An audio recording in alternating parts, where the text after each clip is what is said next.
মহান স্বাধীনতা যুদ্ধের সকল শহীদদের, বীরঙ্গনাদের, যারা যুদ্ধাহত মুক্তিযোদ্ধা আছেন ওনাদের, আমাদের যারা মুক্তিযোদ্ধাবৃন্দগণ বেঁচে আছেন ওনাদেরকে সশ্রদ্ধ সালাম জানাই।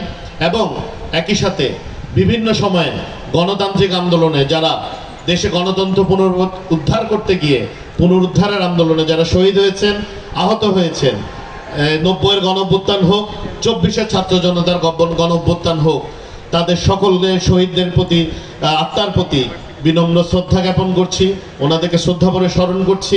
এবং একই সাথে যারা আহত আছেন অবশ্যই আমাদের দায়িত্ব ওনাদের যাতে জীবনযাত্রা পুরোপুরি সুস্থ না হলেও ওনারা যেন ওনাদের জীবিকাটা নির্বাহ করতে পারেন। আপনারা কয়েকজনের কথা বললেন, আমি যোগাযোগ করে অবশ্যই তারা যেন তাদের অক্ষমতাটাকে তারা যেন পরিবারের কাছে বোঝা হয়ে না থেকে তাদের যে অবদান সেটি দিয়ে যেন আমরা তাদেরকে কোনো কিছু এমন করে দিতে পারি যারা তাদের পরিবারও গর্ববোধ করে।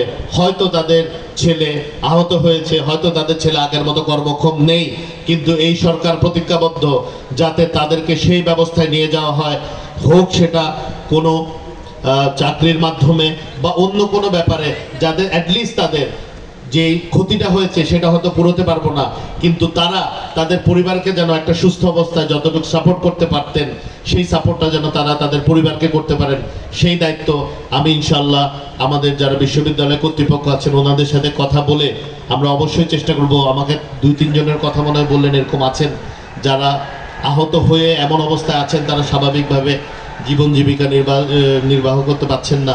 তো আমরা তাদের ব্যাপারেও কিছু সাহায্য, আমি ঠিক বলবো না, আমরা তাদের পাশে দাঁড়াতে চাই এবং তাদেরকে যতটুকু সম্ভব এই অবস্থায় যতটুকু স্বয়ংসম্পূর্ণ করা যায় সেই প্রচেষ্টা আমাদের থাকবে।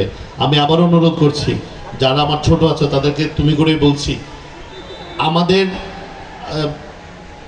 যুদ্ধ করতে করতে কিন্তু জীবনের অনেকটুক সময়, প্রায় 20 বছরের কাছাকাছি সময় আন্দোলন সংগ্রামে চলে গেছে। হয়তো কিছুদিন আমরা দেশ গড়ার কাজে আত্মনিয়োগ করতে পারবো, কিন্তু তোমরা যারা আজকে ছাত্র নেতা আছো তারাই ভবিষ্যৎ বাংলাদেশের নেতা।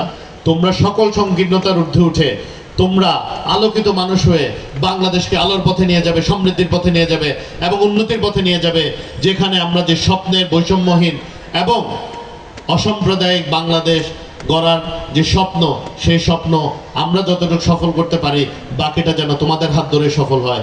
এই বলে আজকের মতো বিদায় নিচ্ছি। দীর্ঘ বক্তৃতার জন্য আবারও সবার কাছে ক্ষমা চেয়ে নিচ্ছি।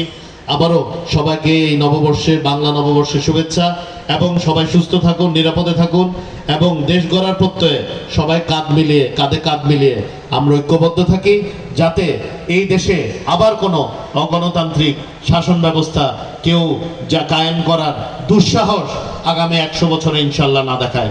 সবাই ভালো থাকবেন। আল্লাহ হাফেজ। বাংলাদেশ জিন্দাবাদ।